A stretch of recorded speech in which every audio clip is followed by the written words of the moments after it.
Sarvamanthan news महाराष्ट्रामध्ये आपलं स्वागत। पाहूयात आजच्या टॉप 10 हेडलाईन्स।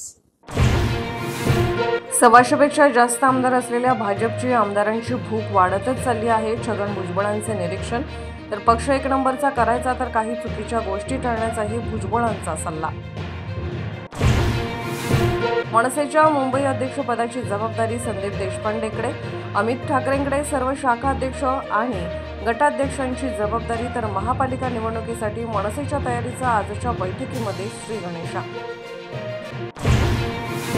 नाशिक आणि रायगड पालकमंत्रीपदाबाबत मुख्यमंत्री फडणवीसांचं स्पष्टीकरण। जिल्ह्याचा पालकमंत्री जाहीर होत नाही तोवर मुख्यमंत्र्यांकडे जबाबदारी लवकरच पालकमंत्र्यांची घोषणा करण्याचंही दिलं आश्वासन।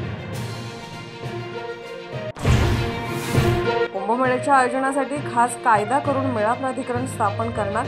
मुख्यमंत्री देवेंद्र फडणवीसांची नाशिकमध्ये माहिती। तर पाणी स्वच्छ करण्यासाठी 1200 कोटी रुपये खर्चही करणार असल्याची ग्वाही।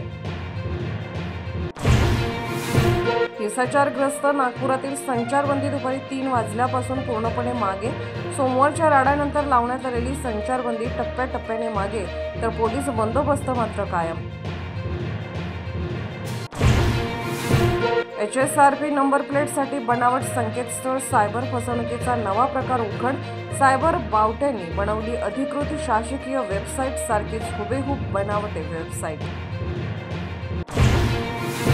न्यायमूर्ती यशवंत वर्माच्या घरी सापडलेल्या पैशांचा पोलिसांनी दिलेला व्हिडिओ सुप्रीम कोर्टाकडून पब्लिक प्लॅटफॉर्मवर। न्यायमूर्ती वर्मांना मोबाईलमधला कोणताच डेटा डिलीट न करण्याचेही दिले निर्देश।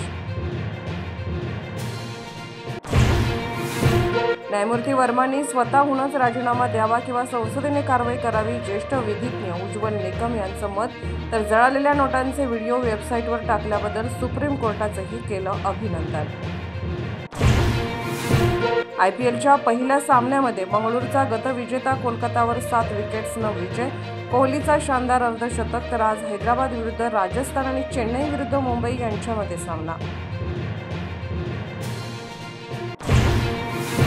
धक्कादायक, सांगली जिल्ह्यात बापाचं सैतानी कृत्य, 13 वर्षीय लेकीवर 4 महिने वारंवार बलात्कार। सार्वमंथन न्यूज महाराष्ट्राला लाईक करा, शेअर करा, सबस्क्राईब करा।